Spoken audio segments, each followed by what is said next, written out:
Hello guys, welcome to my channel atomic tutorial. So guys, आज हम डायजोटाइजेशन के बारे में बात करेंगे। तो सबसे पहले हम यह समझ लेते हैं कि डायजोटाइजेशन होता क्या है। तो डायजोटाइजेशन एक ऐसा प्रोसेस है जिस प्रोसेस के थ्रू आप किसी भी प्राइमरी एरोमेटिक अमाइन को, ठीक है, प्राइमरी एरोमेटिक अमाइन को आप उसके डायजोनियम सॉल्ट में कन्वर्ट कर पाते हैं और इसी प्रोसेस को बोला जाता है डायजोटाइजेशन। मतलब अगर आपको प्राइमरी एरोमेटिक अमाइन दे दिया जाए तो आपको उसमें कुछ रिएजेंट को डालना पड़ेगा और जैसे ही आप कुछ रिएजेंट को किसी भी प्राइमरी एरोमेटिक अमाइन में डालते हैं तो वो प्राइमरी एरोमेटिक अमाइन आपका डायजोनियम सॉल्ट में कन्वर्ट हो जाएगा और फिर इस डायजोनियम सॉल्ट से हम डिफरेंट डिफरेंट ऑर्गेनिक कंपाउंड्स को तैयार भी कर पाते हैं, जैसे क्लोरोबेंजीन, ब्रोमोबेंजीन और भी बहुत सारे ऑर्गेनिक कंपाउंड। अब अगर आप डायजोटाइजेशन के रिएक्शन की बात करते हैं तो ये रहा आपका डायजोटाइजेशन का रिएक्शन।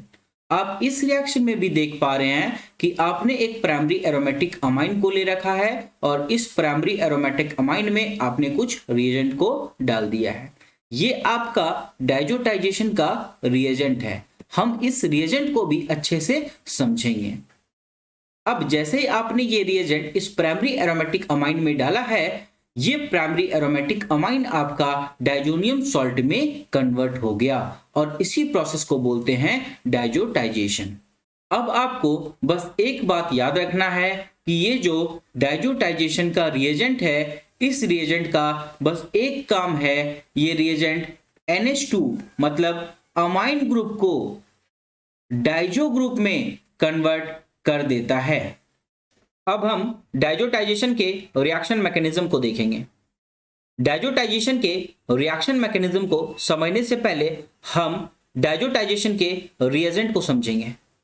डायजोटाइजेशन का reagent sodium nitrite plus aqueous hydrochloric acid होता है। सोडियम नाइट्राइट का फॉर्मूला NaNO2 होता है। ये NaNO2 आपका सोडियम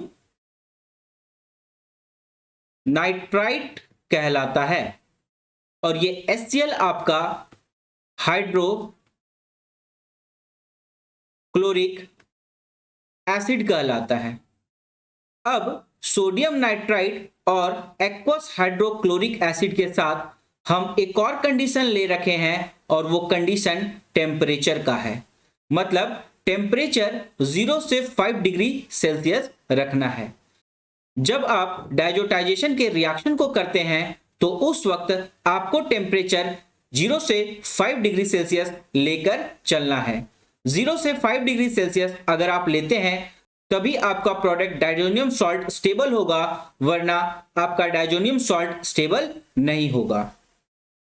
अब सोडियम नाइट्राइट और एक्वस हाइड्रोक्लोरिक एसिड मिलकर के हमें एक इलेक्ट्रोफाइल प्रोवाइड करवाता है और वह इलेक्ट्रोफाइल आपका नाइट्रोसोनियम आयन कहलाता है और ये नाइट्रोसोनियम आयन का फोटो है, N ट्रिपल बॉन्ड O और O के ऊपर positive charge. This is called our nitrosonium ion और ये नाइट्रोसोनियम आयन ये एक इलेक्ट्रोफाइल है और ये इलेक्ट्रोफाइल सोडियम नाइट्राइट और एक्वस हाइड्रोक्लोरिक एसिड के रिएक्शन से मिलता है। अब हम नाइट्रोसोनियम आयन के फॉर्मेशन के बारे में बात करेंगे। ये रहा आपका सोडियम नाइट्राइट। इस सोडियम नाइट्राइट में केटायन Na+ को मैंने मेंशन नहीं कर रखा है। अब इस सोडियम नाइट्राइट के सामने जैसे ही ये H+ आएगा, और ये H+ कहां से आएगा, ये H+ इस हाइड्रोक्लोरिक एसिड से आएगा। आप सब जानते हैं H+ का सोर्स कौन होता है, H+ का सोर्स एसिड होता है, इसीलिए मैंने यहाँ पे HCl ले रखा है। अब ये ऑक्सीजन अपना एक इलेक्ट्रॉन इस H+ को देगा और बॉन्ड का फॉर्मेशन करेगा।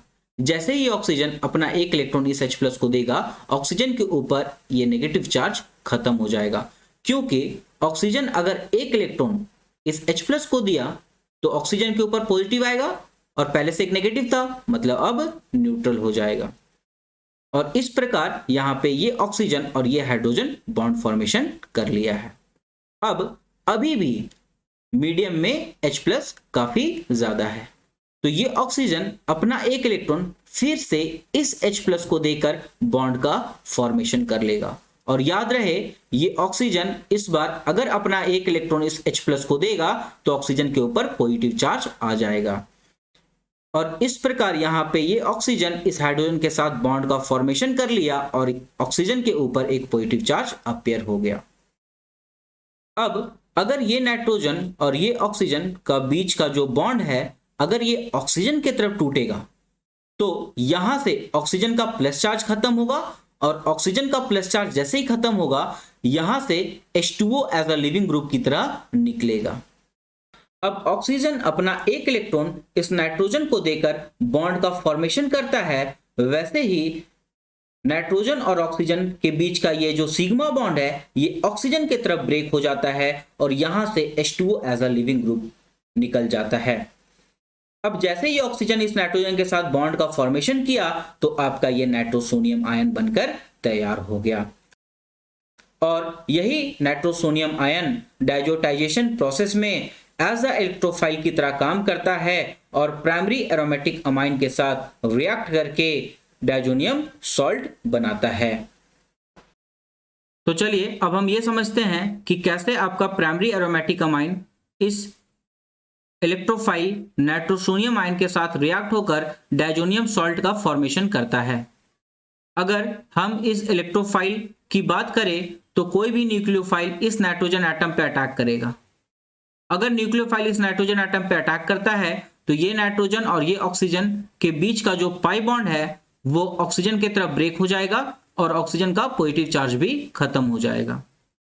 यहाँ पे होता कुछ वैसा ही है, ये नाइट्रोजन का lone pair as a nucleophile की तरह काम करता है और ये लोन पेयर जैसे ही इस नाइट्रोजन एटम पे अटैक करेगा ये नाइट्रोजन और ये ऑक्सीजन के बीच का जो पाई बॉन्ड है ये ऑक्सीजन की तरफ ब्रेक होगा और ऑक्सीजन का पॉजिटिव चार्ज खत्म हो जाएगा।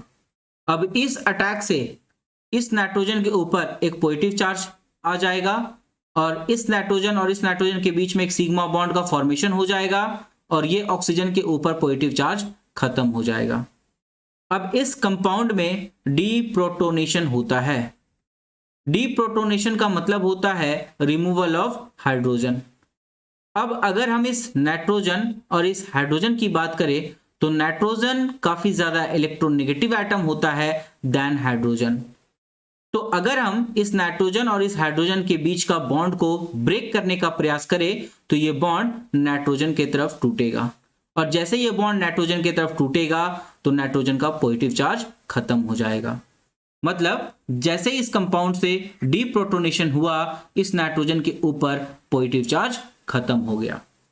अब इस कंपाउंड में टोटोमराइजेशन होगा। टोटोमराइजेशन को समझने के लिए आप इस सिस्टम को समझिएगा। ये रहा आपका सिस्टम। इस सिस्टम में nitrogen single bond nitrogen, double bond oxygen और इस नाइट्रोजन के पास एक हाइड्रोजन है। बस आप ये सिस्टम को याद रखिएगा। अगर ये सिस्टम आपको कहीं भी दिखे तो आपको टोटोमराइजेशन कर देना है और टोटोमराइजेशन करते वक्त आपको ये हाइड्रोजन इस ऑक्सीजन को दे देना है और ये नाइट्रोजन और इस ऑक्सीजन के बीच का जो पाई बॉन्ड है ये इस नाइट्रोजन और नाइट्रोजन एटम के बीच में शिफ्ट कर देना है। अब इस टोटोमराइजेशन से ये नाइट्रोजन और ये नाइट्रोजन के बीच में डबल बॉन्ड बन गया और ये ऑक्सीजन के पास एक हाइड्रोजन एटम आ गया। अब आपका मीडियम अभी भी एसिडिक है, मतलब आपके मीडियम में H+ अभी भी है। तो अब होगा क्या, ये ऑक्सीजन के पास लोन पेयर है। अब ये लोन पेयर इस H+ पे जाके अटैक करेगा, मतलब प्रोटोनेशन होगा और इस प्रोटोनेशन से इस ऑक्सीजन के ऊपर पॉजिटिव चार्ज आ जाएगा और ये ऑक्सीजन इस हाइड्रोजन के साथ एक बॉन्ड का फॉर्मेशन कर लेगा। अब अगर ये नाइट्रोजन और ये ऑक्सीजन का बॉन्ड अगर हम ऑक्सीजन की तरफ ब्रेक करेंगे तो ऑक्सीजन का पॉजिटिव चार्ज खत्म हो जाएगा और यहां से H2O as a leaving group की तरह निकल जाएगा। तो होगा कुछ वैसा ही, ये नाइट्रोजन का लोन पेयर यहां पे पाई बॉन्ड बनाने का प्रयास करेगा मतलब ये नाइट्रोजन का लोन पेयर इस नाइट्रोजन के साथ पाई बॉन्ड बनाने का प्रयास करेगा और ये नाइट्रोजन और ऑक्सीजन का बॉन्ड टूटकर ऑक्सीजन की तरफ चला जाएगा, जिससे ऑक्सीजन का पॉजिटिव चार्ज भी खत्म हो जाएगा और यहां से H2O as a leaving group की तरह भी निकल जाएगा। अब इस कंपाउंड में जैसे ही नाइट्रोजन और नाइट्रोजन के बीच में डबल बॉन्ड का फॉर्मेशन होगा और H2O as a leaving group की तरह निकलेगा तो आपका डाइजोनियम सॉल्ट बनकर तैयार हो जाएगा। ये रहा आपका diazonium salt.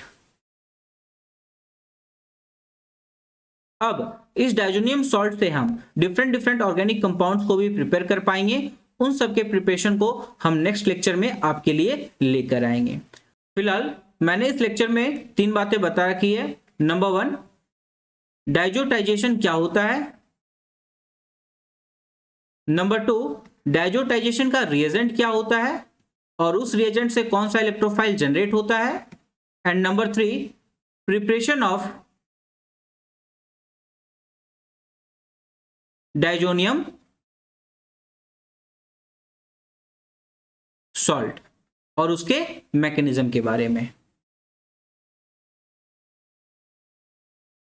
Thank you guys, hope करता हूं आपको डाइजोटाइजेशन अच्छे से समझ में आया होगा और अगर किसी तरह का आपके मन में कोई क्वेश्चन है तो आप उस क्वेश्चन को कमेंट सेक्शन में जाकर के हमसे पूछ सकते हैं।